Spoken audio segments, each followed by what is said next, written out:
welcome for starters. Welcome, Kara. Thank you. I'm really excited that you're here. Today's topic is a tiny bit controversial, and I tried to think of a good trigger warning for this, but I don't know what to say exactly, except for that some people will not like everything that at least I have to say.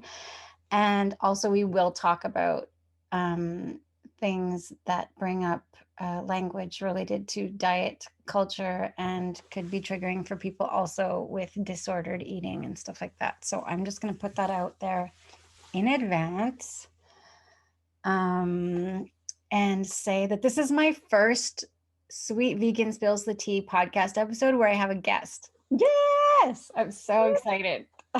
I'm excited that you're here, Kara, and I would like, if you don't mind, for you to introduce yourself to the people. Absolutely. So, hi, everybody. My name is Kara, and my pronouns are she and her. I am a consciousness coach for women, and I help women come back to self. So, a consciousness journey is essentially a journey of reawakening or waking up to newer parts of self. And it can be really, really overwhelming at times, especially through a spiritual journey. And what led me to that was actually my journey with my body, with my weight, with food. So this is just aligned so beautifully. Yay, I'm so glad.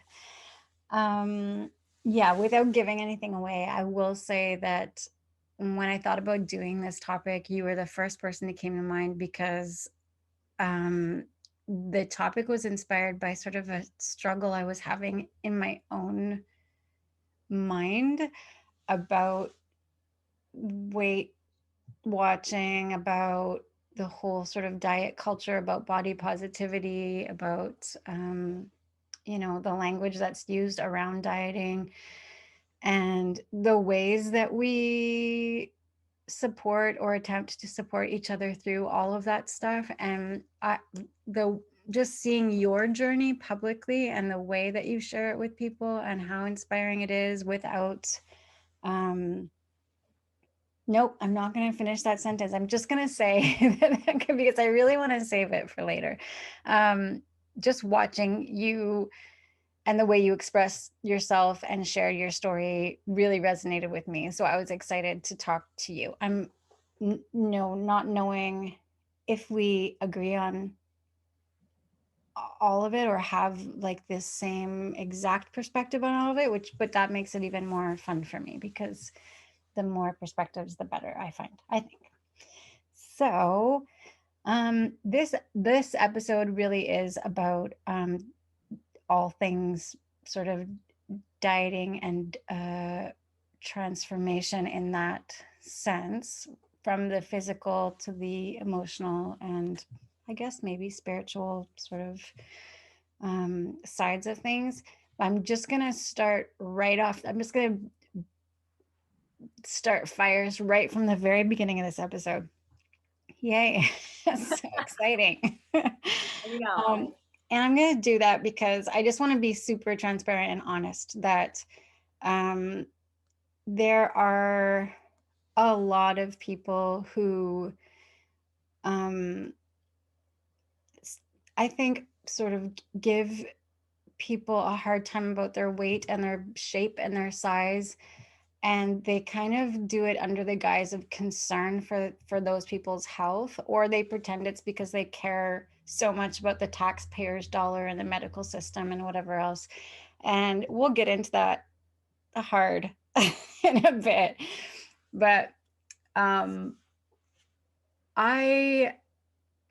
very skeptical about the intentions of a lot of these people and how sincere that concern really is.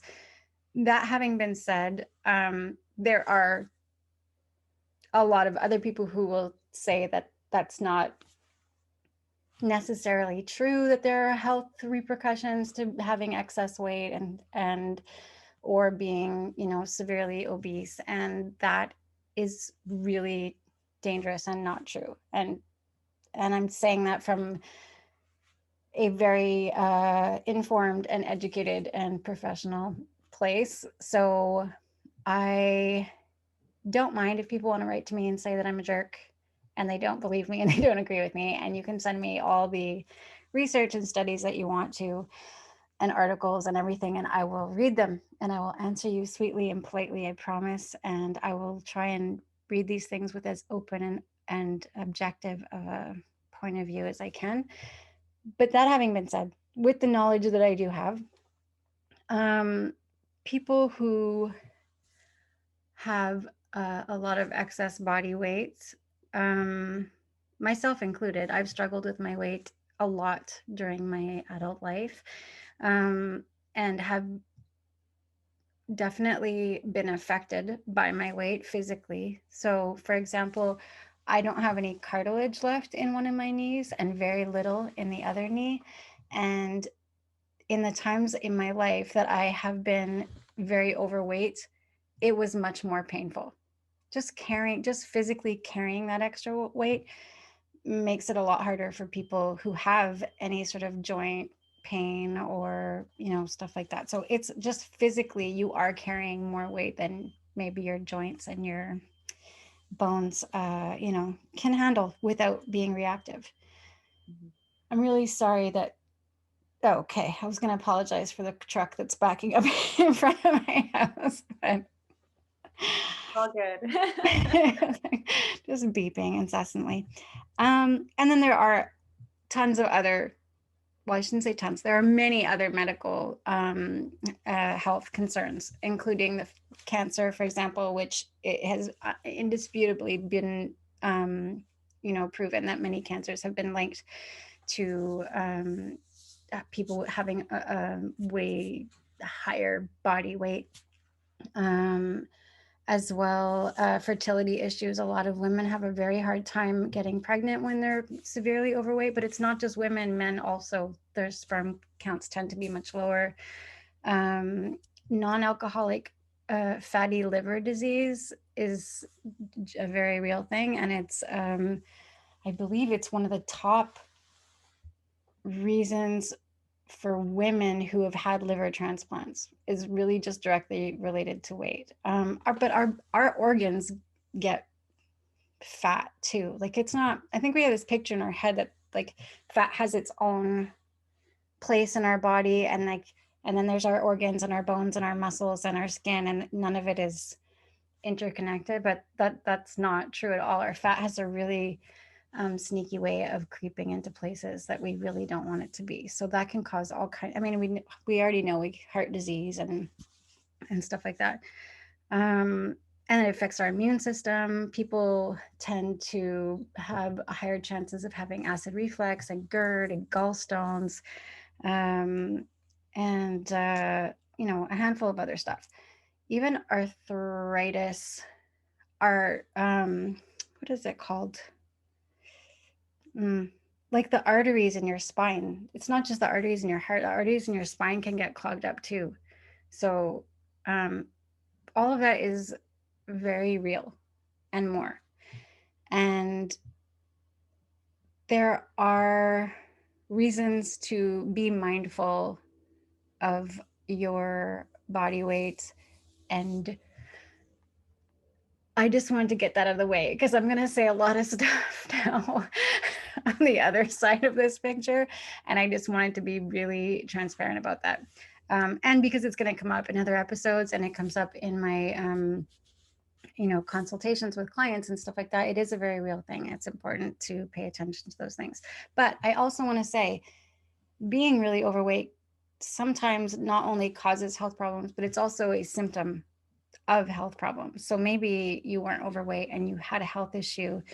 You have, I don't know, like deregulated estrogen, or I'm not actually going to name all this stuff because it's not my job to terrify people. You can WebMD your hearts out if you want to get really scared.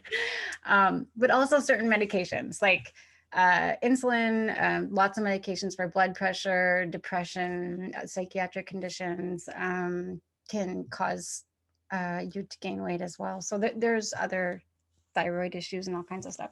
Again, I'm not going to name it. I was originally planning to, and then I was like, what am I doing? Just telling everyone, if you're gaining weight, maybe you have one of these 4 million horrible life threatening. No, I'm just kidding. But it can be because something else is going on. It's not necessarily what you're eating. So all of that having been said, I really do want to get into a tiny bit of like what makes this happen in the first place, and then how society perceives these things differently, and then how we handle these things a bit, I think.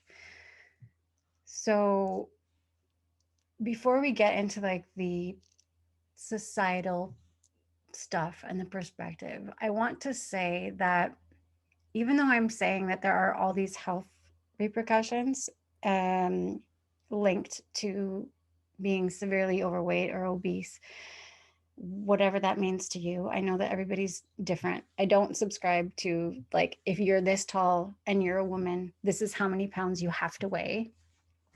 But I think that there probably is an ideal range for each individual person. And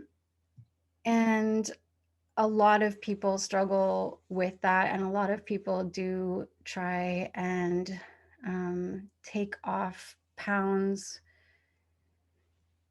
in many different ways that we will get into. And I just want to say that I am not, I guess this is another disclaimer. Here's my second disclaimer. I am not blaming or judging anyone who goes on a diet of any kind at any point. First, not only because I have done it myself a handful of times, but also because there's a massive influence out there on all of us. Not just one influence. There's a few. We'll get into those too, but like there are many factors at play. Just as there are many factors at play when it comes to weight gain or not being able to maintain a healthy weight. I mean, we have, you know, in just marketing alone, I think the food industry spends more money on advertising than any other product, at least in North America. I'm pretty sure. That's not shocking. That makes a lot of sense. Than any other product. Mm-hmm. And they do a great job of it. Like you see these people, I mean, how many times this happened to me the other day and it was so disgusting. I don't remember what the food, I wish I remembered just to really extra gross you out. But like, it was probably like, first of all, I'm 100% vegan. So it was probably a burger, like a bacon something burger or something gross like that. But this commercial came on TV and I literally, my mouth started watering. Like I don't even think I was hungry. But I was after I saw this commercial. Like it's crazy the kind of psychology behind these advertisements. Mm-hmm. It's insane, like insane. And then on many levels, like it's not just like, oh, look at this food. Isn't it beautiful and delicious looking? It's sizzling or bubbling or dripping or whatever gross shit it's doing that we're like, yes, put that in my face. But also like the lifestyle, like how, I don't know, if they're drinking a beer or like some whatever, they're having it like on a beach in the tropics. Like the surroundings are perfect. Like everything is perfect. And then the language, like you deserve this and you should, all that kind of stuff.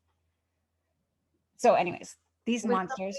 With somebody with an advertising degree, that's something we talk about in another podcast that Jen and I did together on her We're Crazy Creatives, which you're welcome to check out. But yeah, exactly. Like that's something in school that when I went to advertising, I had come from fine arts. So I was like in this wonderful world of color and everything. And then I get into this world of like possible psychology. And I was like, wait, what do you mean I have to target market? I have to figure out the woman's age, what they look like, what they like, all of this stuff before I can actually create what I'm creating. And exactly, that's what goes into the advertisement, is it's so thought out to who the target market is, because in advertising, you learn you're not for everybody. and you can't necessarily sell to everybody. Even Apple, who has a huge network of so many different customers, not everybody likes Apple. So they figure out who their target market is based on whatever it is. And that burger was probably geared either towards, it was probably airing around a mealtime too. A lot of the times they'll strategically air things around certain shows, around certain times, if you haven't eaten yet, so that it stimulates you more. There's a lot of psychology that goes into food advertisement. Well, they literally hire actual psychologists to come on and like on their team and like work through all this stuff. It's crazy. I saw an advertisement recently. This is not even about food, but just to show like the psychology of it. There was an advertisement on and it was annoying the crap out of me. And I was like, what is so annoying about this ad? And their voices were so high pitched. And it was like, come on, yeah, you really blah, blah, blah, blah. Like this, so irritating. And I was like, what is that commercial for? And it was for something for kids. It was like some activity thing. And I was like, so this is 100% supposed to get your kids like bouncing off the walls with excitement for this thing and then nagging the crap out of the parent. Like it's definitely not even geared towards the parent. This is to mess with the minds of the kids who are watching TV right now, to get them to go and annoy the crap out of their parents until they buy this thing. Because no adult has just like had their long day at work or whatever, sat down on the couch to get all cozy with their pad thai or whatever they're eating, and wants to hear like, hey guys, like this super high, oh my gosh. But yeah, it's the same thing with any kind of thing that you're marketing. So food even, they have their own thing.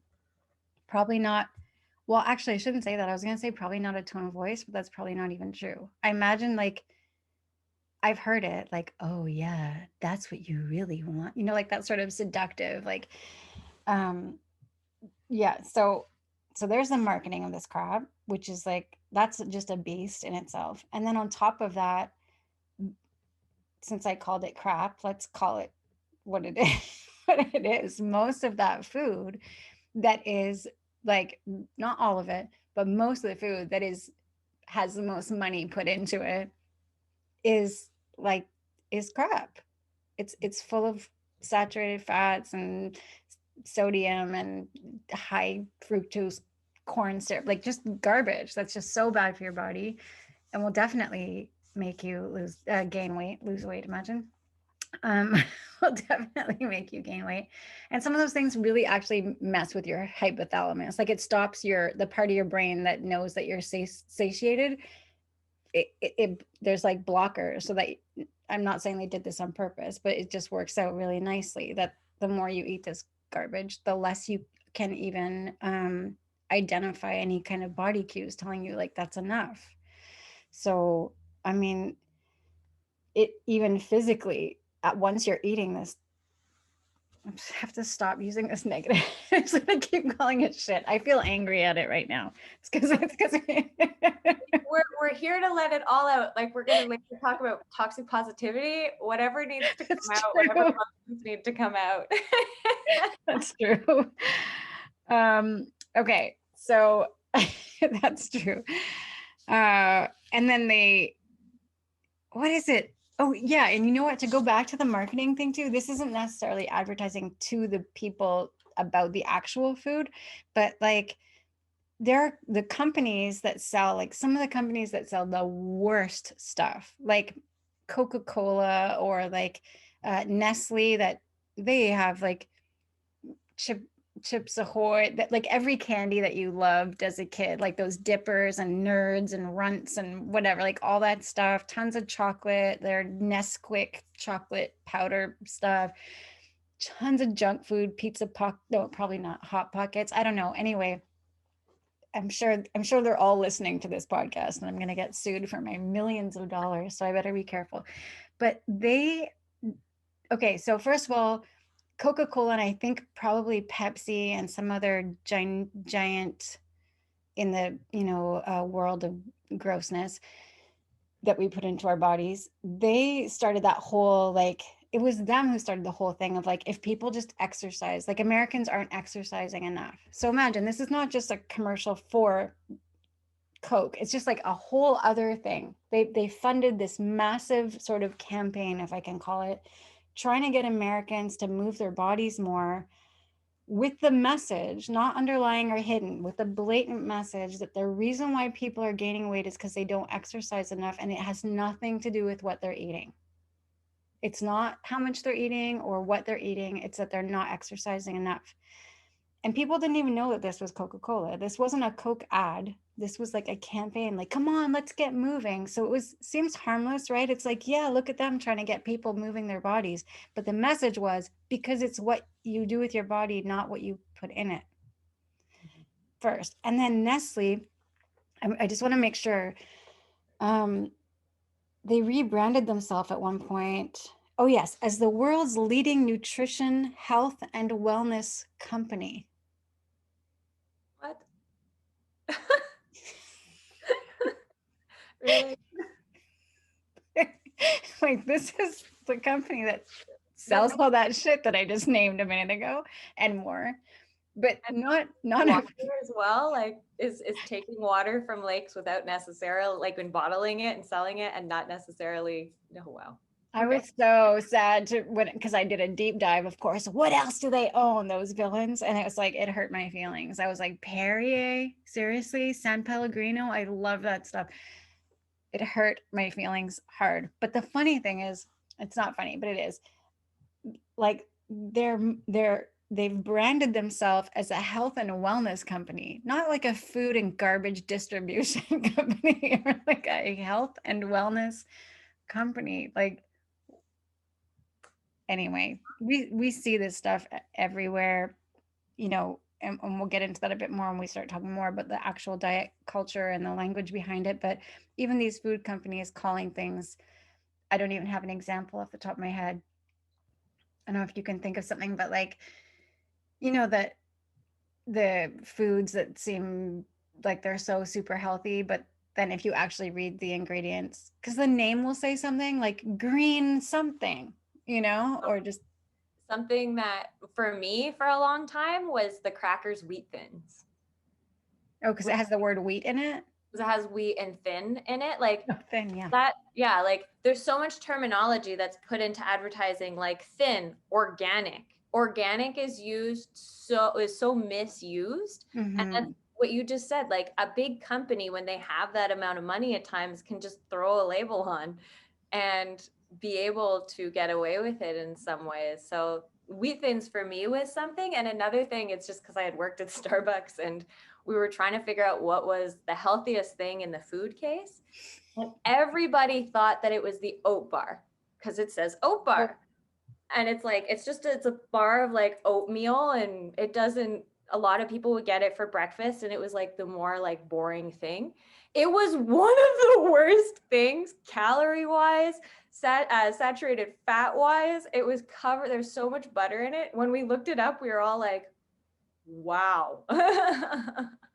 Yeah. That's it. Yeah, you're right. It doesn't even have to be a word. It doesn't even have to be a healthy word. It can just be like, yeah, oat, wheat, whatever the thing is that people have associated in their head, as being a health food. That's all they have to put on it. I remember, not to throw her under the bus, she's brilliant and wonderful, but my sister, who will never listen to this, so I don't know why I care, but my sister, love her. When she was super, super young, we were both really young moms. Like, I was going to say verging on teen moms. She might have been a teen mom. Anyway, who cares? The thing is, we were super young and so adorable. And she was giving her kids like Fruit Loops and hot dogs and stuff like that.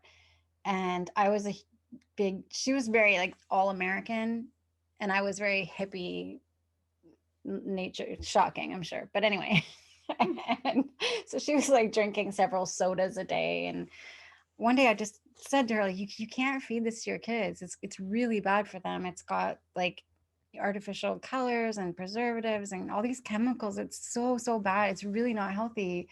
And she was shocked, and she didn't really quite believe me. And she said at the time, but Jen, there's no way the government would let stores sell that stuff.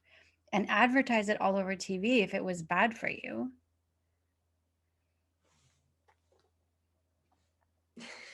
Oh no. And like, oh, just how sweet she was to actually believe that the government had our best interest at heart, for starters. Like, that big, powerful beast that's looking out for all of us would never let us put poison in our bodies. And then also just realizing, like, she's a pretty smart, average person.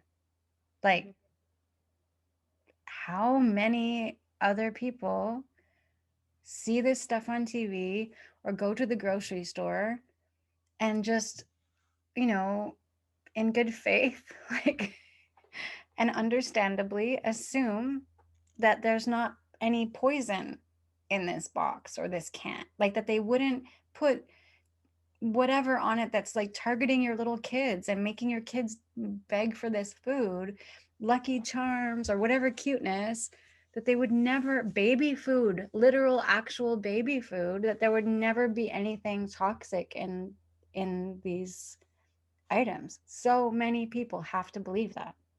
So many. I was in that boat for a long time. I can tell you, like, I still live with my parents, and I don't think they'll listen to this either. What's wrong But with our families? but like, my parents are baby boomers, and for them, it's some of it is very much a survival thing in humanity, and it comes down to the psychology too. And um a lot of what, if you think about, like, for me, I've always been somebody who questions things. But like, my mom doesn't necessarily question very much. If you tell her this is how it is, that's how she will usually receive it. So for her, I didn't grow up in a house where I had Fruit Loops and stuff. Our junk food was very limited, to a point where it was actually, we would get punished if we ate stuff. Um, so which actually caused a whole other psychological problem. But it it's very clear that from that generation onwards, there's a huge trust, exactly, in the government, because as humans, we want, at our core, as little us's, as inner us's, we all want to be looking out for each other. We all want to be in that loving space, or we all want to at least think that we're in that loving space. But then when you actually start to peel back the layers and start to question things, depending on where that happens in your journey, if it does happen, that's when the shock starts to kick in, and you're just like, oh wow, like, I actually have to make sure that I'm doing this extra research to question what I'm being told, just to make sure that for my being, I'm actually taking care of it.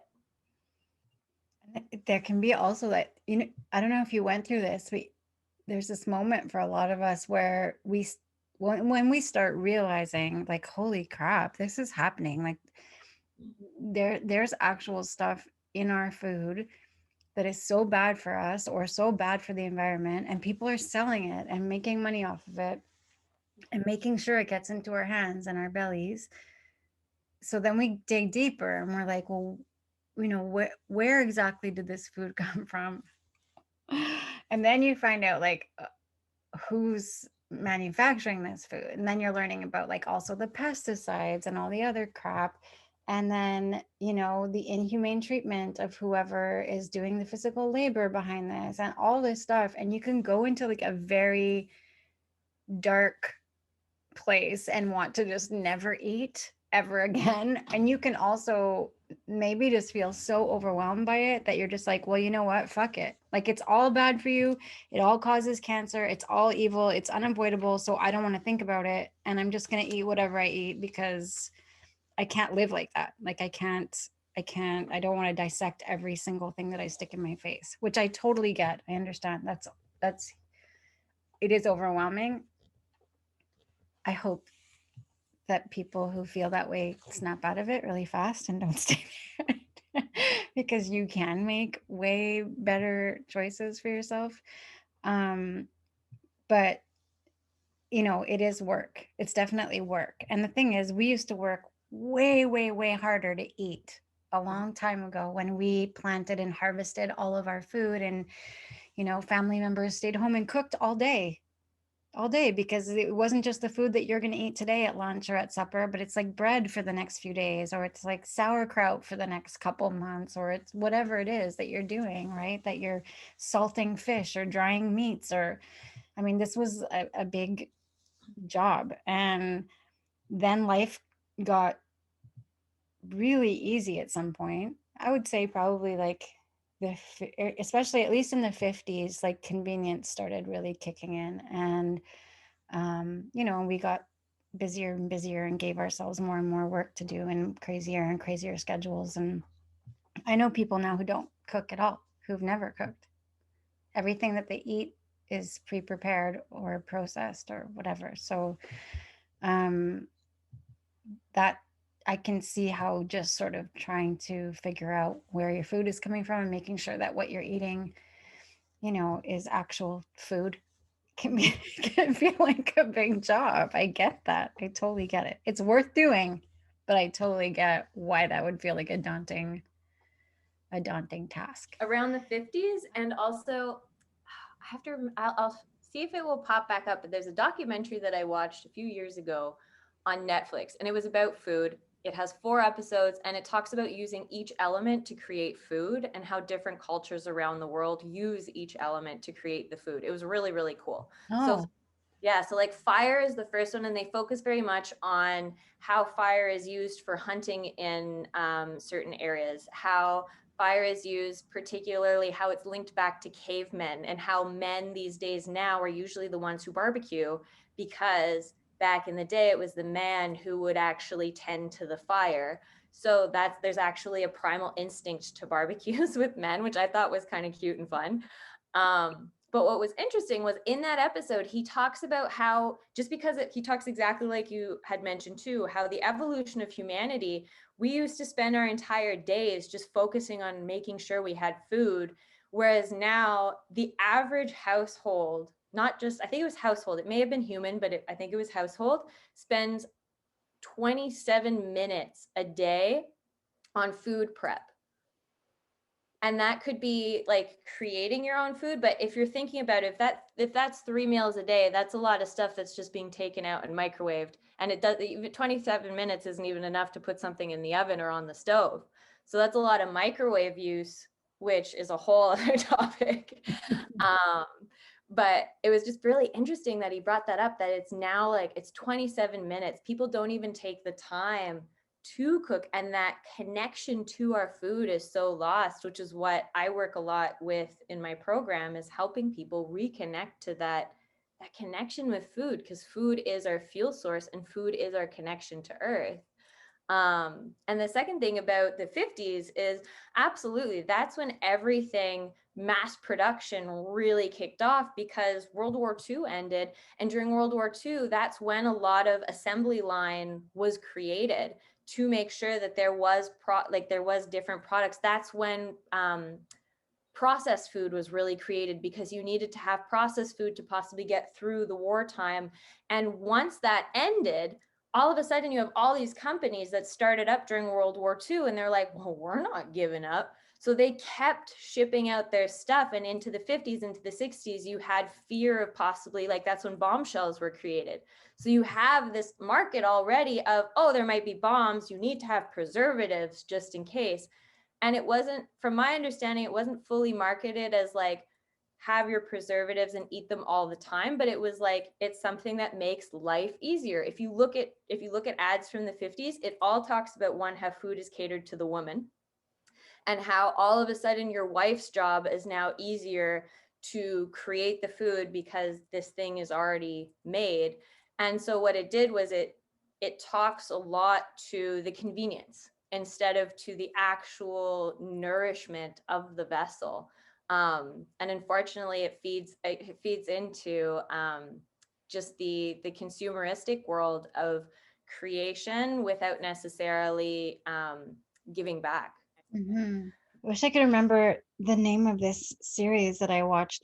Uh, I'll try and find it and stick it in the show notes. But it was about I think it was a Canadian family who they made them live in their own house. Like they removed them from their house and then they changed the whole decor of the house, and they left like instructions and food and everything in the house, and dressed them as though it was, say, like the 30s or 40s. I think it was like the 30s it starts, or maybe earlier. And so they come into their house dressed as though it was the 30s. So no one gets a phone, like a cell phone, like there's no electronics, and they are given a list of like what's for supper and how to make it and everything. And so of course it was just the woman who did all the cooking, which was shocking for her because she's like a modern day career, probably lives in like Toronto or something, like just like a very busy woman with her kids and her husband. And suddenly she's having to do all the cooking and cleaning. And they had, I think, 2 or 3 daughters. So the daughters, at least the oldest daughter would be employed to actually help out with this stuff. But anyway, back to the food part. The whole thing was interesting. I found fascinating the decor and the lifestyle and everything really cool because they assigned them activities and stuff to do that fit the era, but that's a whole other thing. But the food thing was interesting because up until the 50s or 60s, as disgusting and shocking as it might be to a lot of people today, they were eating like first like really cheap parts of the animals that they were eating and using all of it. Yeah. And using all real ingredients, like all whole foods. And then you see, like, then it's the 40s, and then it's the 50s, and then in the 50s and 60s, like you see, like now they're eating Jello salad and tons of mayonnaise and spam and like all this gross stuff. And of course, the mom actually was like, whoo, because it was becoming less and less work for her to do. She wasn't deboning, birds and, plus making tonight's dinner with the stock from the whatever. Like it was like, take this out of the can and make a sauce, dump it on top, throw a maraschino cherry on it, dinner is made, like. And then in the 80s when microwaving was huge and like so much pre-made food and stuff. But it was interesting because that wasn't the whole point of the show. The cool thing of the show is just seeing culturally like everything, the evolution of, suddenly they have a television. Ooh, exciting, like that kind of stuff. And then, but I was extremely focused on the food. Like how interesting. In the beginning, they were like really using real ingredients and using all of the ingredients and very connected to the food. And as time went on, suddenly it was, yeah, less and less effort, less and less connection, and less actual food going into their meals. Mm-hmm. Exactly. And if you think about it too, a lot of people that I know at least, they love when their grandmother, when an elder cooks, because a lot of the time everything is used. Like when you're going to cook, like one of my best friends loves to make bread with her grandmother because her grandmother makes it from scratch. She's kneading it and everything. She's not like, I use a KitchenAid, but like to that point, like she's kneading it, she's using the dough, she's creating the dough. And it's also the big thing about food that, at least in North America as a culture, we've lost so much of it, whereas in other cultures around the world it's still present, is the creation of food isn't just about making the food to eat it, it's also the process of it, the company that you're with, the human connection that you have while you're making the food. And a part of what I work with a lot is that, exactly that, is its energy. Your hands are your energetic part of your body, and if you are tending to your food, loving your food, having wonderful conversation, your food's going to taste really good and there's going to be a lot of extra nourishment in it.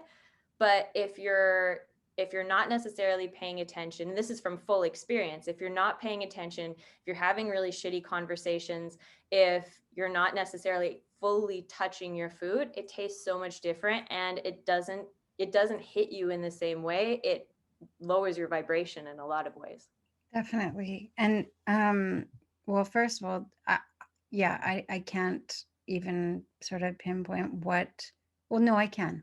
I was going to lie to you. I can pinpoint what the feeling is or where it's coming from. But like my favorite morning for sure begins with like that I'm journaling and I'm having a coffee or a tea, and I can smell there's bread baking in the oven. I have beans or applesauce or something simmering on the stove. There's yogurt going in the dehydrator. Like, I not only just love the smells and the bubbling and the humming and everything, but it's like you really feel that you're feeding your self, your whole self, your body, your mind, your spirit. You know you're nourishing yourself. And that just feels so good. You know, having a hot bath feels amazing. Going for a walk in the woods in the fresh air feels amazing. Like, that's that same feeling to me. It's like I'm taking care of this house and everything, you know, in it. And it just, and yeah, you feel, maybe it's in our DNA. I don't know. I feel my grandma. I feel, you know, I feel my great grandma. And I don't know. It's just so special and meaningful. And to bring it back to the whole sort of, um, you know, weight and health thing as well. When you bring in all these processed foods and when you bring in these convenience foods that we're not connected with, we're, in addition to the ingredients creating serious problems for our body, we also eat these things in the same way. We eat them quickly on the run somewhere. We eat them quickly in front of the television. We wolf them down. They're empty carbs. There's very little fiber most of the time. We're barely chewing it.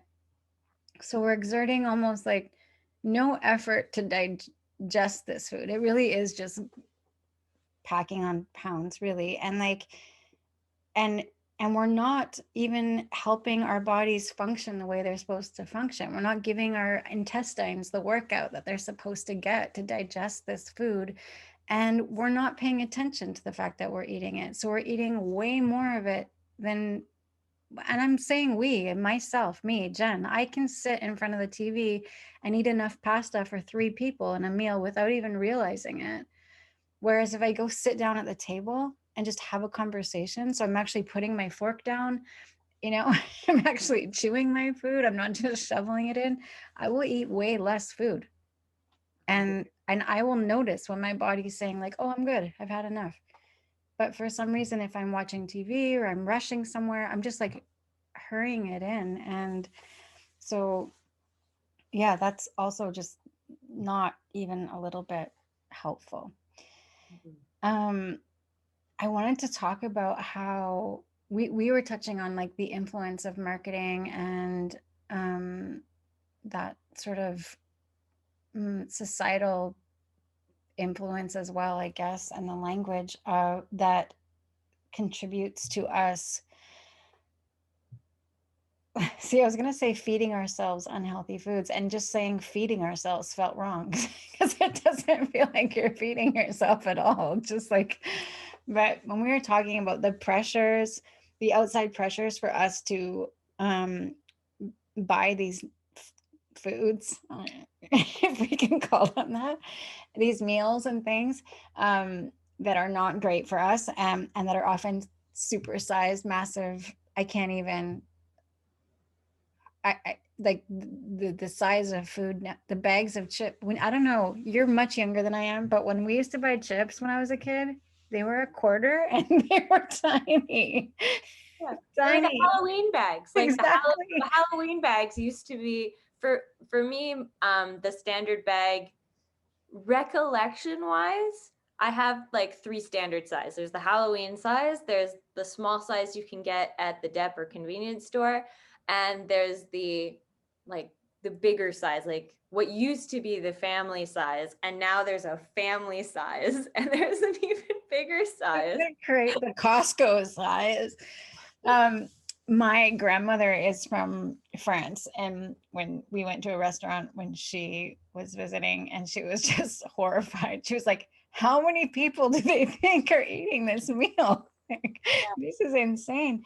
But yeah, so that sort of stuff, I want to bring that into um the whole dieting thing too. So first we have all this influence on us to buy all this food that is not necessarily real food or whole food or healthy food. And I also just want to get a jab in, since we're making an effort to not be toxically positive right now. Why is it called health food? Why is the other food called food, even though it's not food? And then actual food is called health food. Just wondering. Yeah. But so yeah, we have all this pressure to eat all this crap that's not good for us. And if it's not pressure that we're aware of, it's just sort of mindless. Like, this is just what we're accustomed to and we're conditioned to. Not everyone is like, oh God, I shouldn't. Okay, fine, I'll eat it. Like, some people are just like, what? It's food. Like the story like that we were saying earlier. Like, why would we having poison in the grocery store? On top of that, there's also the same marketing for diet foods as well. Diet Let's call it diet culture. culture.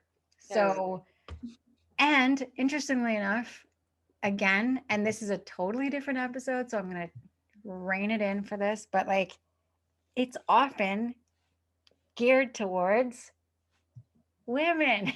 Again, this is about women.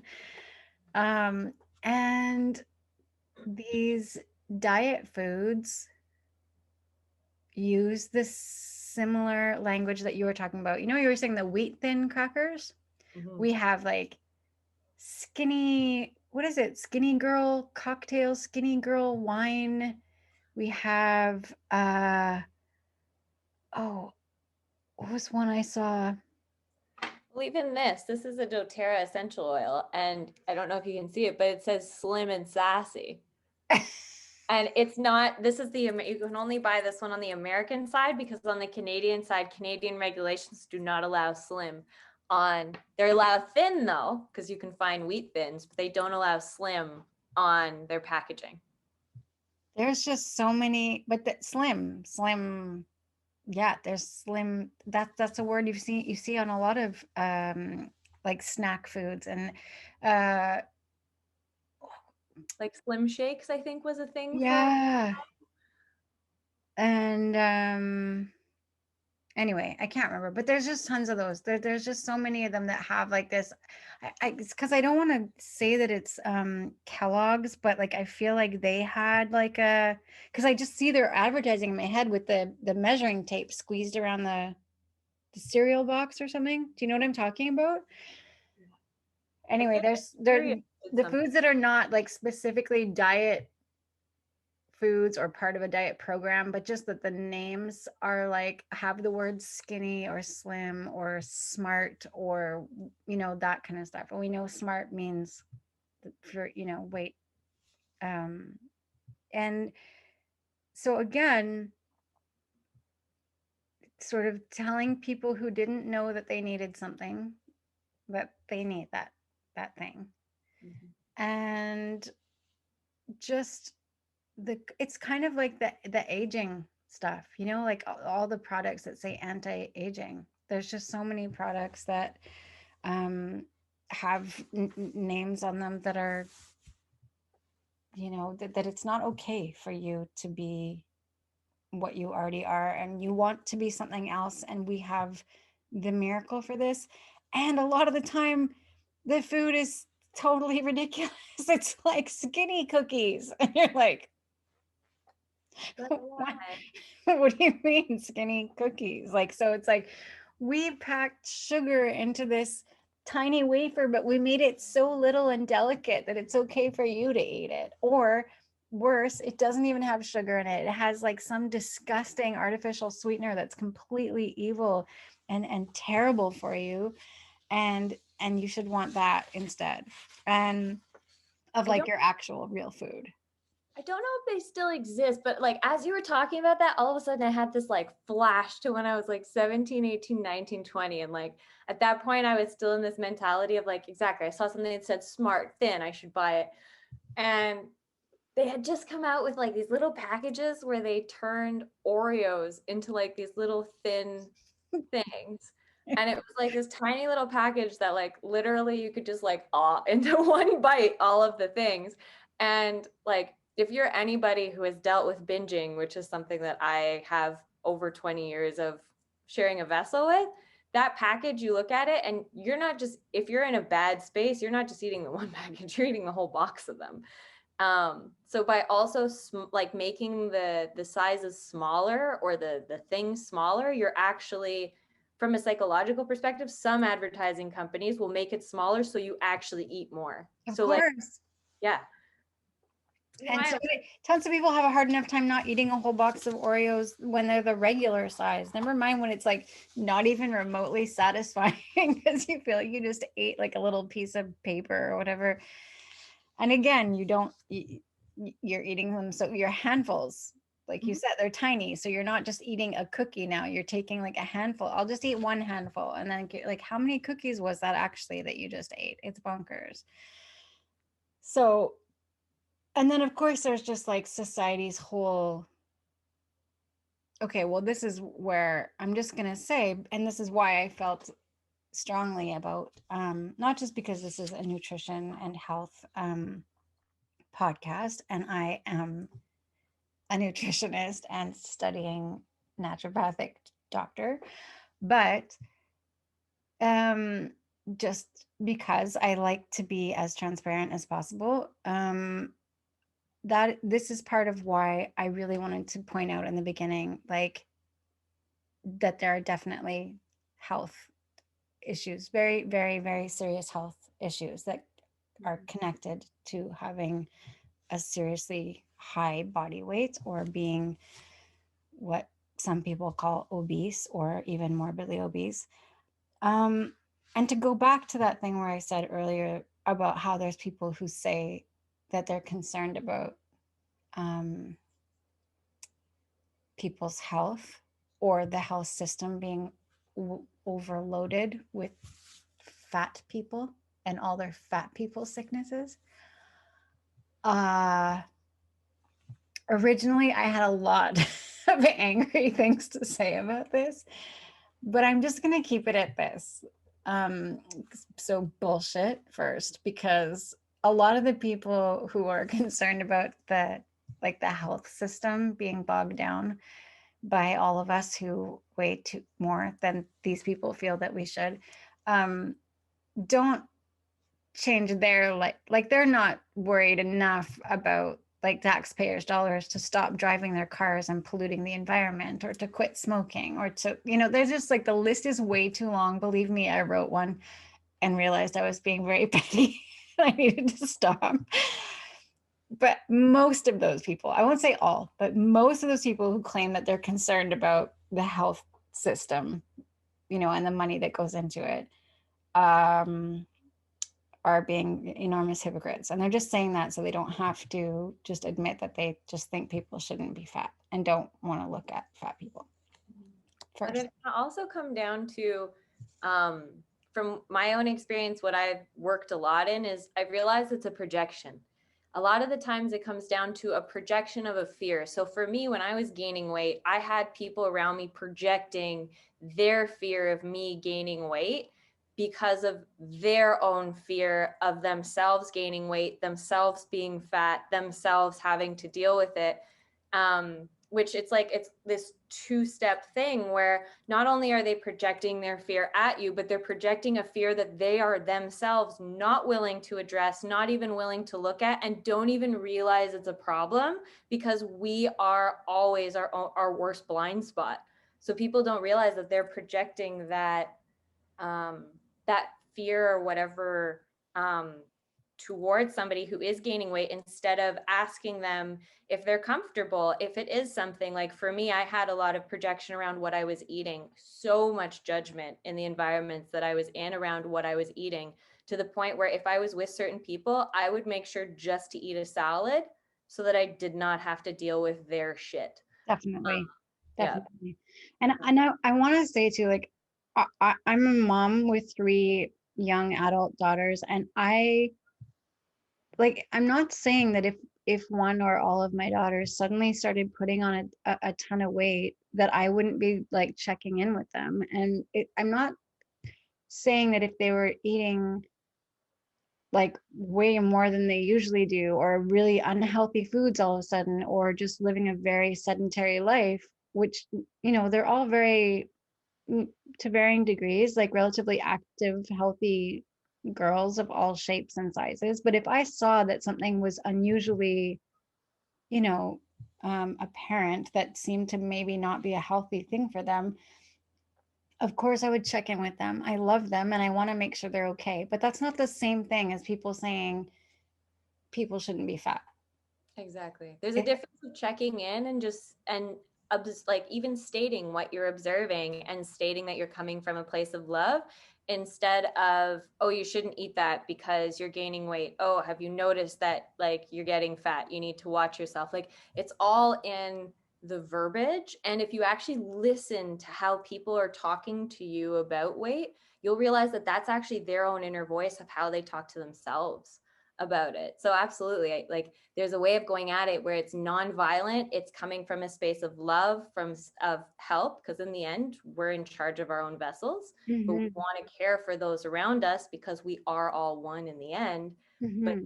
there's having that compassion in going to it instead of that it's going at it from love instead of fear, which is totally different. And caring about, genuinely caring about what's going on, not about what they look like, Exactly. you know? And I've definitely, I know people who don't eat in public because they are too afraid of being judged because of their size. And I find that so heartbreaking. And I remember first thinking, well, why would anyone, like, how do you know that person never eats anything? Like, you don't know if this person's eating ice cream for the first time in a year or for the eighth time today. But then I was like, but even still, who, like, how is it anyone's business? How is it anyone's business? Unless you are literally watching someone you love eat themselves to death, Mm-hmm. which is like, well, I know one person personally who had literally did that. Mm-hmm. And I am 50 years old and I've only ever met one human being. Of the thousands and thousands of people that I've known, I've only met one person who literally did that to themselves. So stop watching whatever channel that is that has that disgusting show on it where they have to like crane people out of their houses, because that's not a common situation. And there's usually much bigger things behind it. Like even when these people are like, oh, I'm concerned about them, are you though? Because like think about it, are you prepared to give this person whatever it is they need to help them with what they're going through right now? Like in real life, in real live life, you have no idea why this person is this size that you have decided, because you're some kind of an expert, is not okay. Like what if one, they have a health condition, or two, they're comfortable and they're happy and they feel healthy and they're good with it and they don't, like, or what if they have something really seriously emotionally going on and they need intensive therapy? There's massive trauma and baggage. Like, what are you going to be like their, trying to be careful with my language, are you going to be their trauma relief person? Like, what are you doing?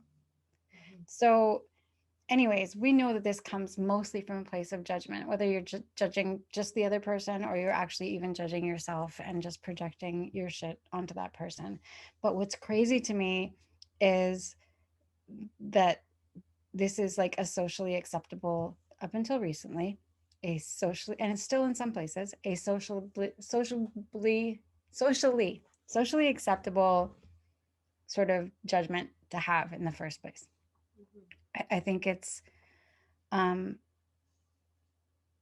it's insane. I just think it's totally insane. And there are a lot of people helping to sort of perpetuate that. So whether it's people who are literally making money off of it, like the companies that are selling these diet products and whatever diet programs and diet centers and stuff like that, if it's like Hollywood who keeps casting like the fat person. I know that listeners can't see my air quotes right now, but just trust that they're there. As the funny or gross or super weird and quirky like best friend who's always single unless they finally also meet their fat equal person that they can date, like, or even, I'm a stand-up comic and I see it all the time. People get on stage and talk about their own, well, other people's body weight first, which is like horrifying, but then even the ones who get up and tell, self-deprecating jokes about their own size. I love these people, but and I think they often think that they're being either self-accepting or like seeing the funny side of everything or whatever. But honestly, in my opinion, remember I was going to have some of those. In my opinion, I feel like they're just getting up and apologizing for taking up space. And it hurts me to see that they're getting up and inviting everyone to laugh with them so that they won't get laughed at, like it's, or just to really honestly apologizing for being there. Like, hi everyone, I promise I'm going to be funny, even though I'm fat. And you've all noticed that I'm fat and I'm sorry for being fat. So I'll make a joke about it so we can laugh about it and then I'll be funny. And that it's painful, and it's extremely painful when you care about these people. Absolutely.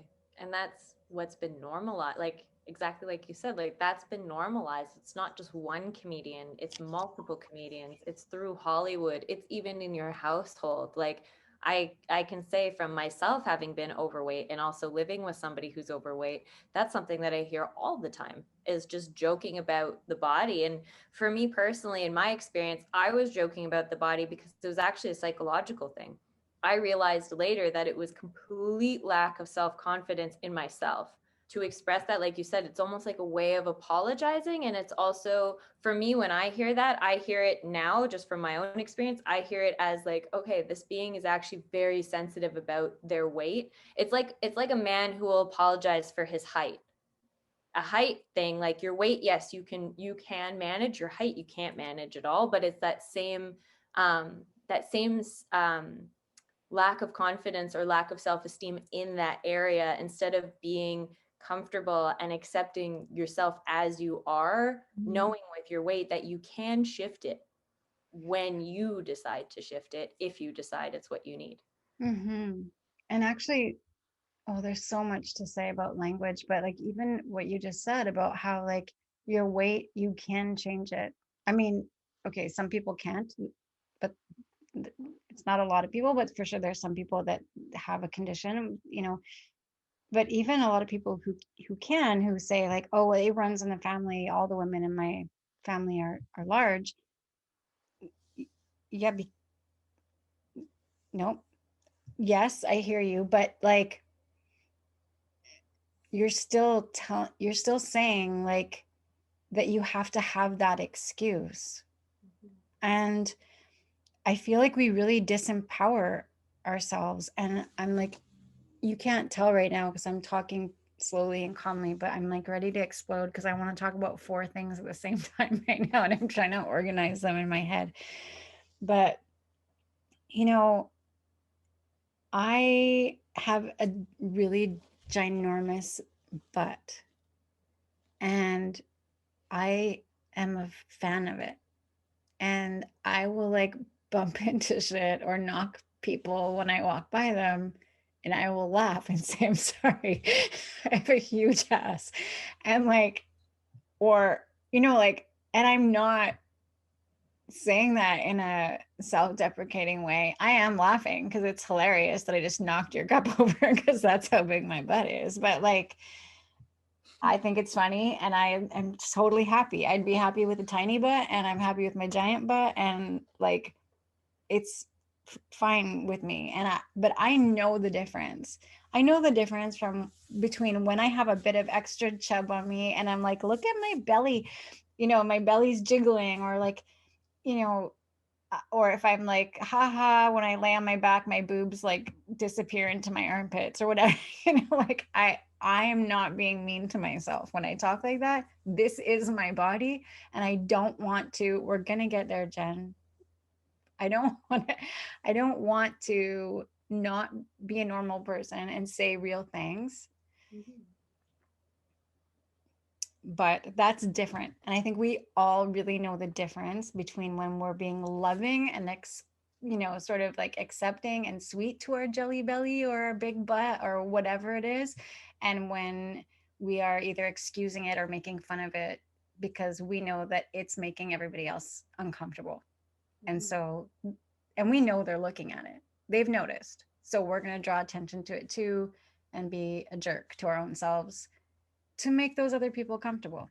And I'm sure shape and size of your body is not, especially for women, but not only for women, but especially for women, not the first thing that you threw under the bus about yourself to make sure someone else was comfortable, Mhm. if I can say.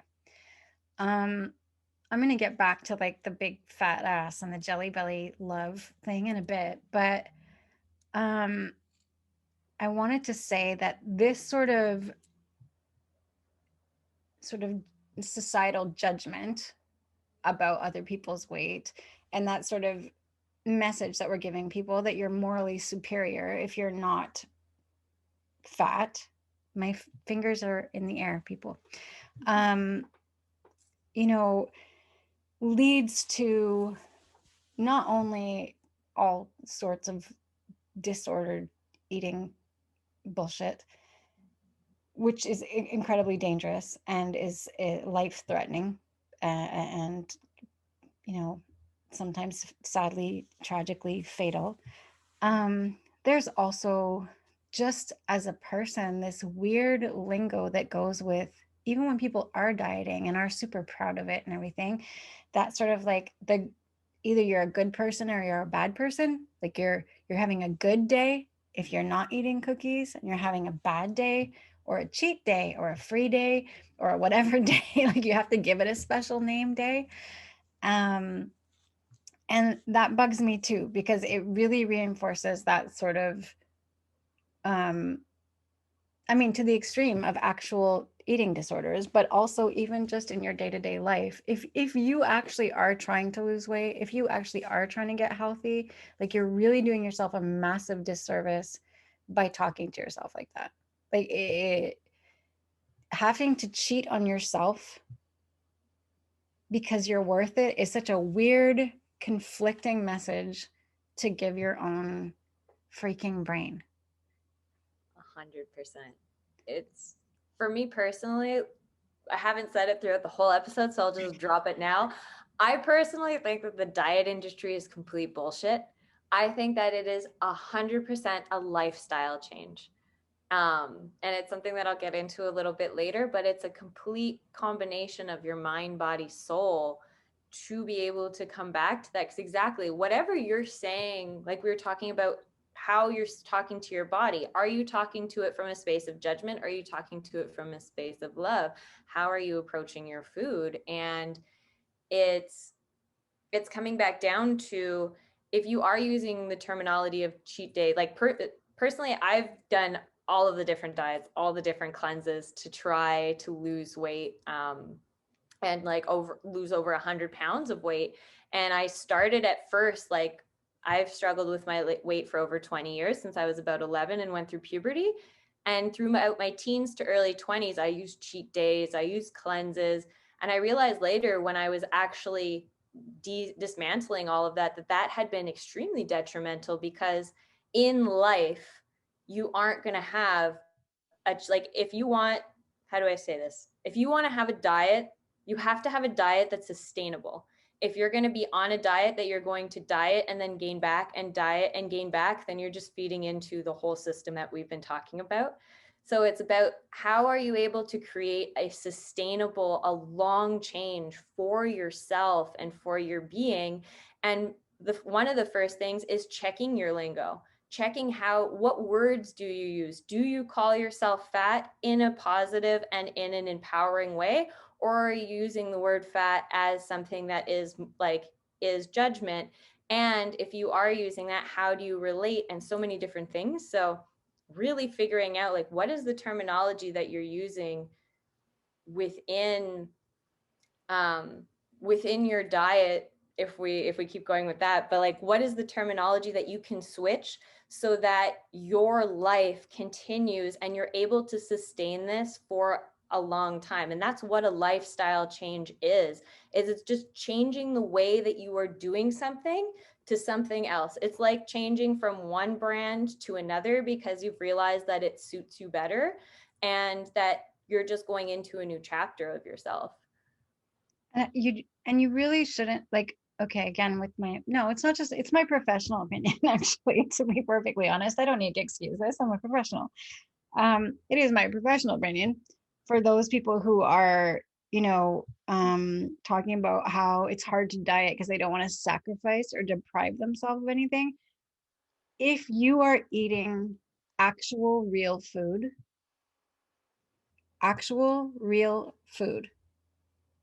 you shouldn't have to deprive yourself of anything.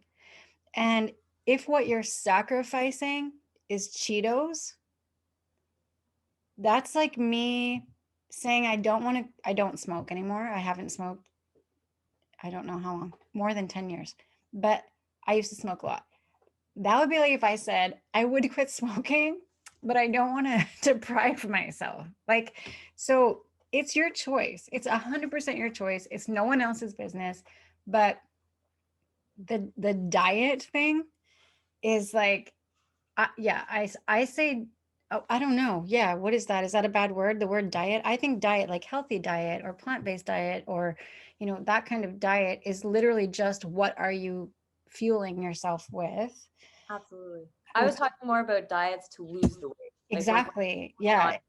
Yeah. Exactly. And then also, like, some of these diets are so weird and unfair anyway. I mean, they're all ridiculous and unfair. And I am right on board with you that there's no sustainable, healthy diet if it's a weight loss diet. And also, oh, yes. So I was trying to think of the names of like products that like mess with your head. There's even a tea called flat tummy tea. And like, there's so many women that could be severely underweight and still not have a flat tummy. Like, that is just so weird. But, and like these beach body diets, like, what is that even? I don't even know what that looks like. So on top of it, like, some of these things even are making implications that are just like so obscene and ridiculous that it doesn't even make any sense. And it's unattainable in the first place, some of them. And then the ones that are attainable rarely are healthy long term. And the ones that are attainable and healthy long term are often not sustainable. Yeah. If you're still eating garbage, and if you are still following somebody's calculated rules of how and when to eat, chances are it's not a sustainable thing. So I'm going to go over just a couple of diets for just as an example. So there's the keto diet, which is basically like the reincarnation of the Atkins diet, or what is it called? It has the word beach, the South Beach diet. So it's like low to no carbs, high fat diet, which we already know is just a terrible, like, we need carbs. Carbs are the main fuel for your body and your brain. And you need that first start. And on the keto diet, they'll tell you that your body will sort of start starving and then go, oh, okay, actually, since there's no carbs, we'll just start using the protein and stuff like that. We'll use that stuff instead for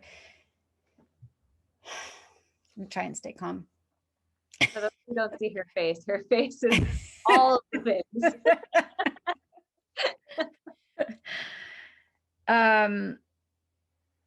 That's not how your body is made. Like forcing your body to figure out a way to survive despite the fact that it doesn't have what it needs is not a healthy long-term solution or sustainable solution to your weight issues or perceived weight issues if they are.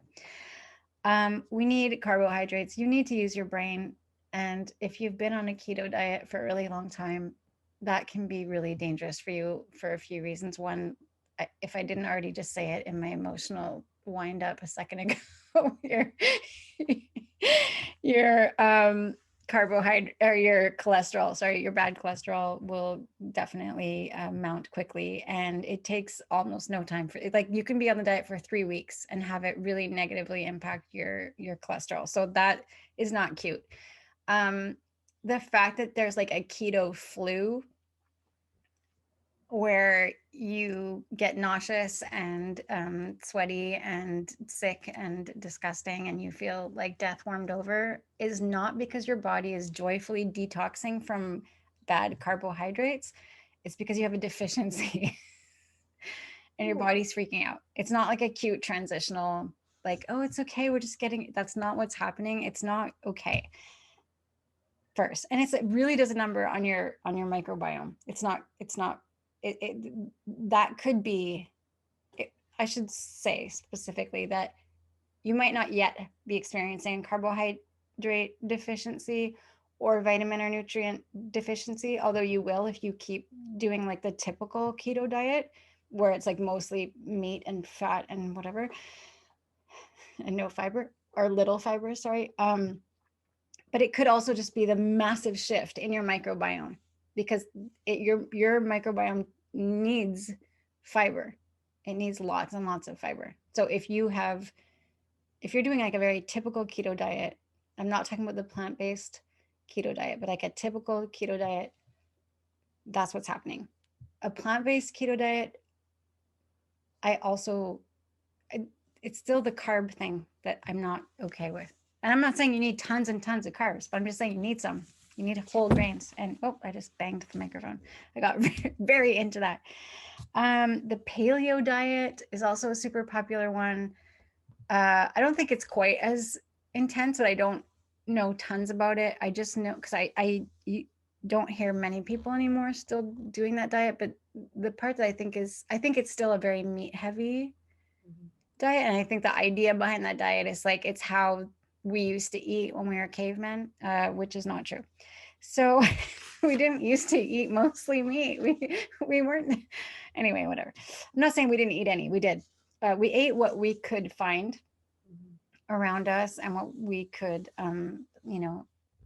so it also depends on where you are. If you're in the tropics, you're probably eating tons of like fruits and vegetables and things like that, and maybe some fish. And if you're, somewhere where there's not a ton of that, then you're eating more of other things, more meats or more, in the Maritimes, we probably ate fish. I don't know. But the thing is, we still mostly ate plant-based.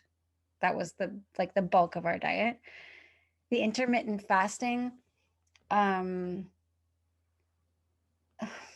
don't think it's terrible for you.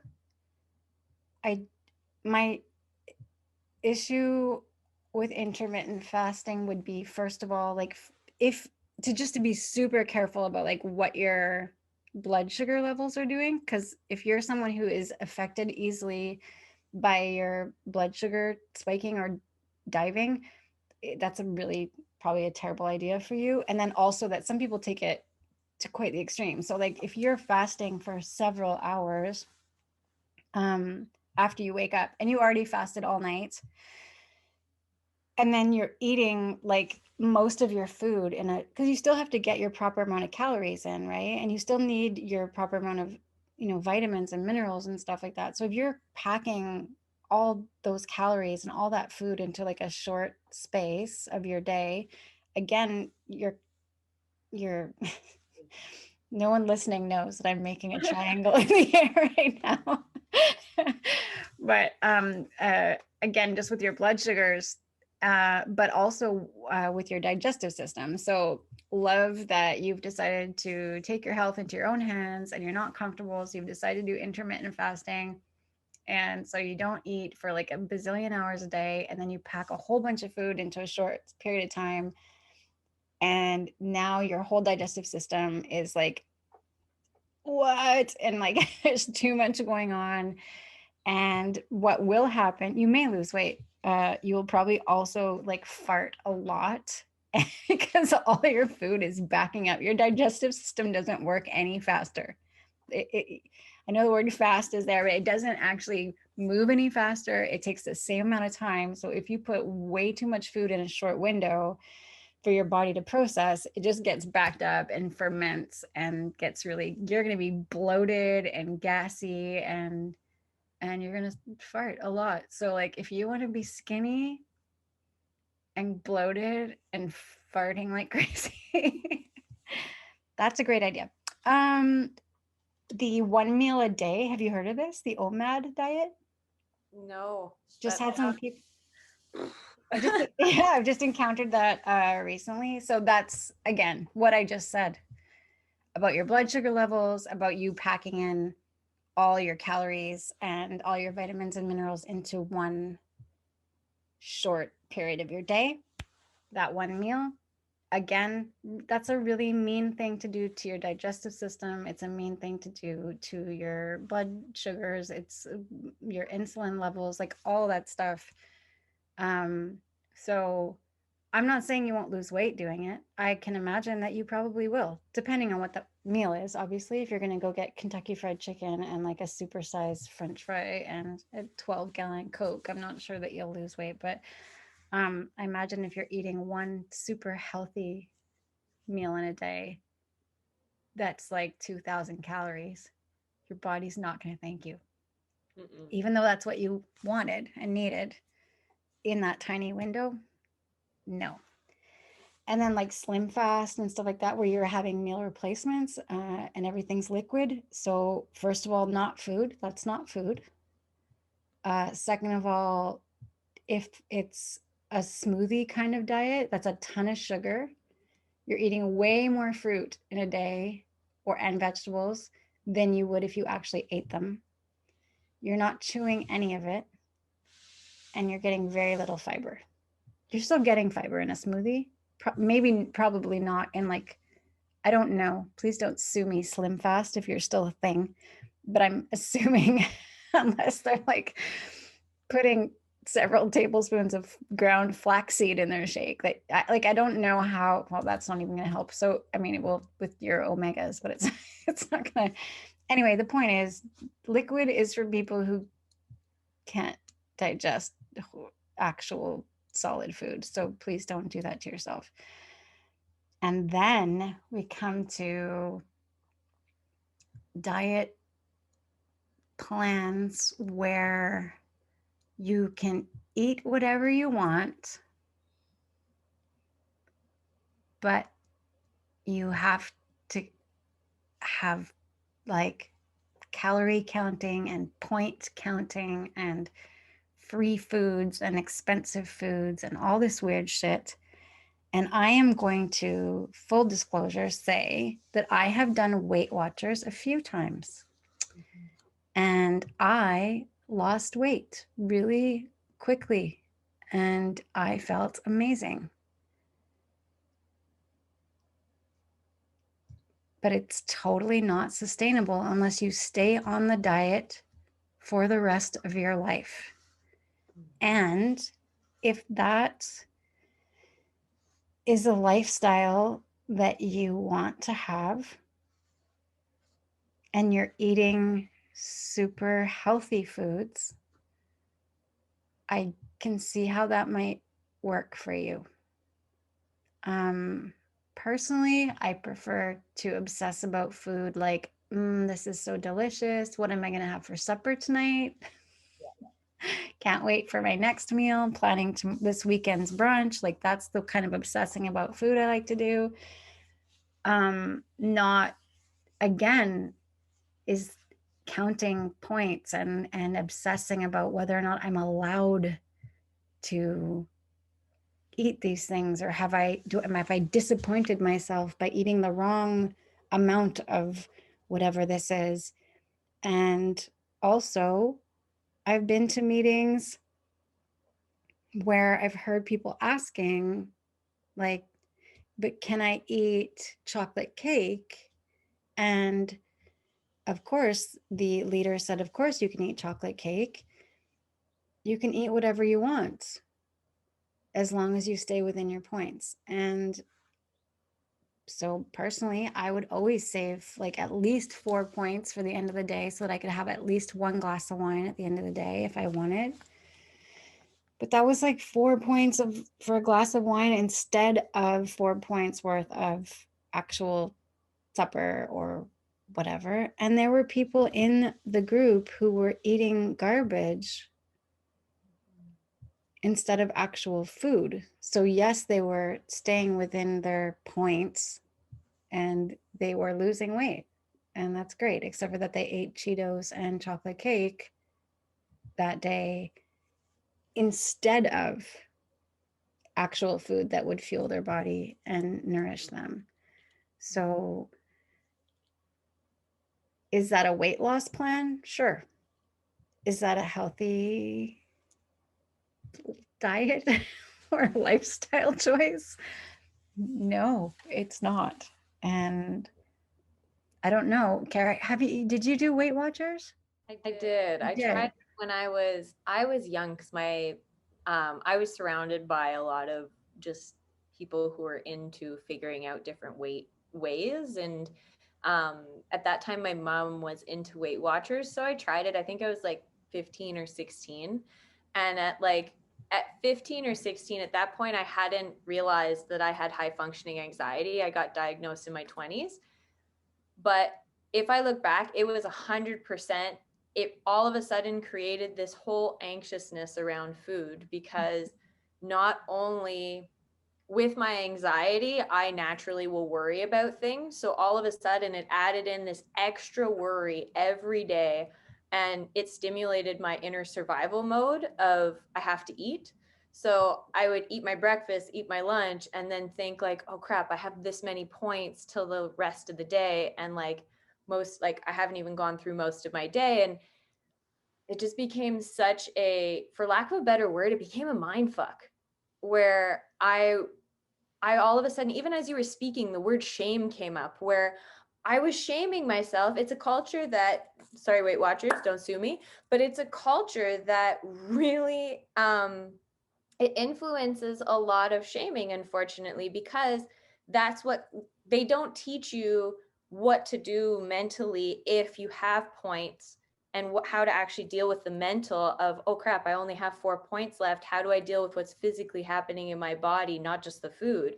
They don't teach you any of that. So it's actually fueling this deeper anxiety that also I think women already have. We have this anxiety around what we're going to eat from what we've learned and learned behaviors. But with something like Weight Watchers, it actually, for me, again, it came down to when later I had to dismantle and unlearn things. That was something I had to unlearn, which was stop shaming myself for eating the piece of cake. If I want to have the fucking piece of cake, I'm going to enjoy every single bite of it, and I'm going to love it, and I'm going to love myself for eating it, and I'm going to appreciate myself for eating it. But that took over a lifetime to get to that mentality from having unlearned so much. Basically, the easiest word is shaming around food, because you're shaming yourself. And when you're having a piece of cake, you want to be enjoying it, and you want to be, it's a special thing. It's something that you're giving yourself, and you don't want to be in the midst of eating it and shaming yourself for eating it, because you're also letting your cells know in your entire body that this is shame. So your whole body feels this fear as you're eating something. And even as I'm talking about it, something's like,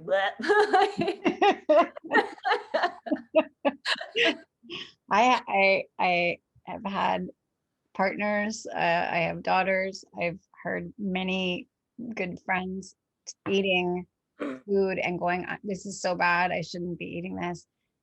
And I, admittedly, even once when someone was smoking a cigarette in front of me, I was like, either put it out or stop talking about how horrible it is that you're doing it.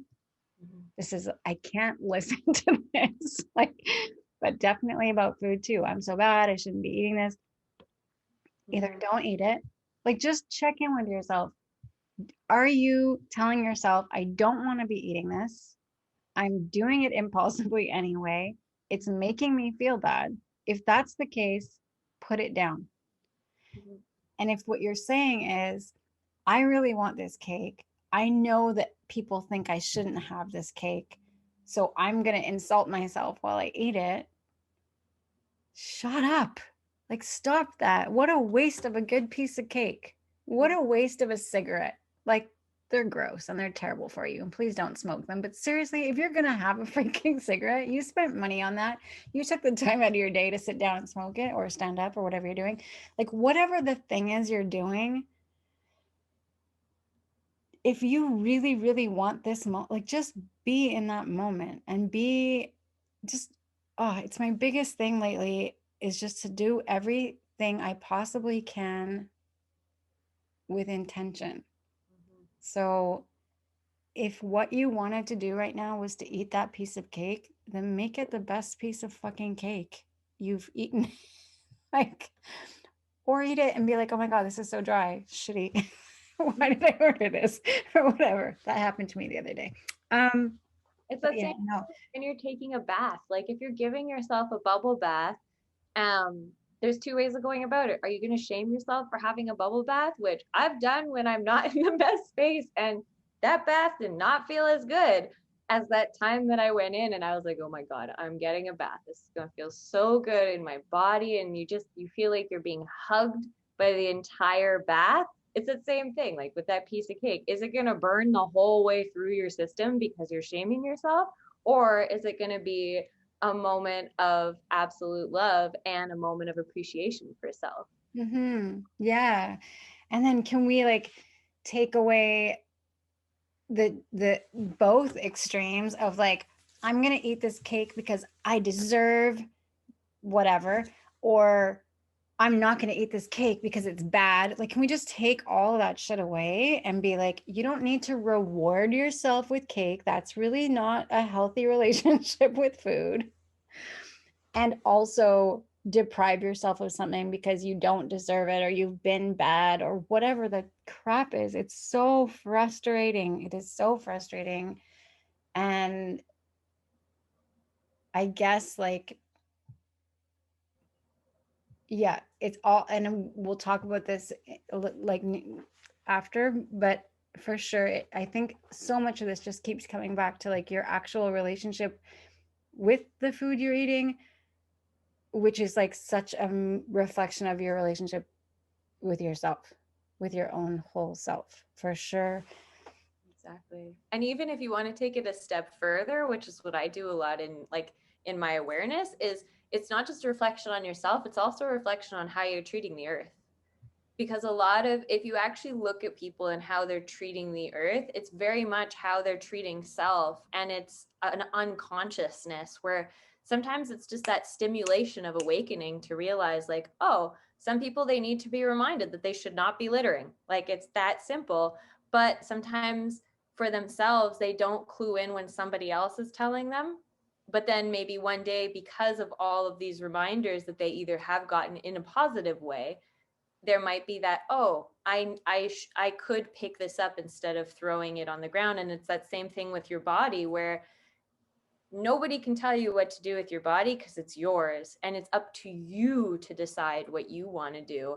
And if you are going to treat your body X, Y, and Z, making sure that that's how you want to be, and not that's the wrong way of putting it, making sure that that's how you would like to be showing up within yourself. And if it isn't, then you have the ability to change it.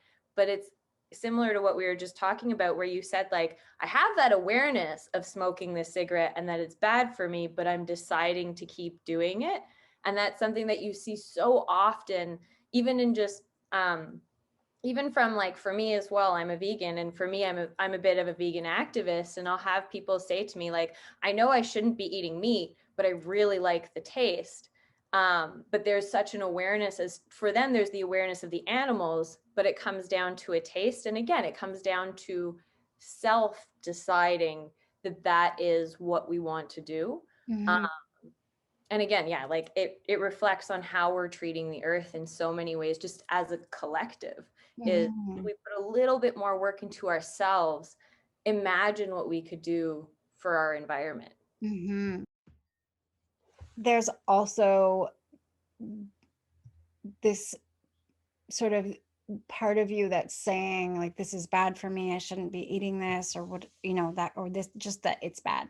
But if what you're saying that because you're dieting, if you're saying that because you're on a diet program, a diet plan, a weight loss, whatever, um is what you're doing that much better for you than that piece of cake? Because if you're not eating the cake because it's bad, but you're taking diet pills, like, I'm not saying do one or the other at all, because it all to me comes, obviously, as a nutritionist, I want you to eat good, healthy, beautiful food that nourishes your body. I don't want you to eat garbage. But are you telling yourself you're bad for wanting these foods, but then you're actually doing bad things to yourself? You're living off of like diet drinks and diet pills, and I mean, some of it is bullshit. Like, some of it's like, oh, take these pineapple enzymes and you'll shed pounds fast, and like probably nothing terrible will happen to you if you take them, although I don't know. So feel free to enlighten me if anyone's listening and they're like, what is she talking about? Pineapple enzymes are fatal. I'm sorry, I didn't research them. I just remember when I was very young, someone telling me that you could lose weight if you took them. And I went to a Chinese medicine pharmacy and I bought some, and I don't remember if I took them or not, but I'm alive. So that was a good story. But yeah, if you're taking stuff that is, terrible for you or not nourishing you in any way, you're not you're not being good by taking your diet pills. You're not being good by eating 3 steaks and a brick of cheese. You're not being good by starving yourself 20 hours out of the 24 that you spend in a day. Like, these are not the being good. So we're going to talk a bit more about sort of like the culture first, but we will also get into that, because there is a being good. There's just not like the being bad. I'll explain. It makes sense, I promise. But yes, so you could be endangering yourself way more. Again, it's not a choice between one and the other, but there's a chance that what you're doing is way more dangerous for you than having a piece of cake. If you are eating a really high fat, meat heavy diet every single day, if I was your nutritionist and your health professional, would like you not to do that. I would like you to not eat that, and I would like you to have cake. Not every day. I don't want you to have either thing every single day, but I'm just saying, I would like to see you eat a well-balanced diet that is not focused on weight loss, and have yourself that piece of cake this weekend if that's what you want to do. Because that is not actually going to make you sick. And, you know, that's that.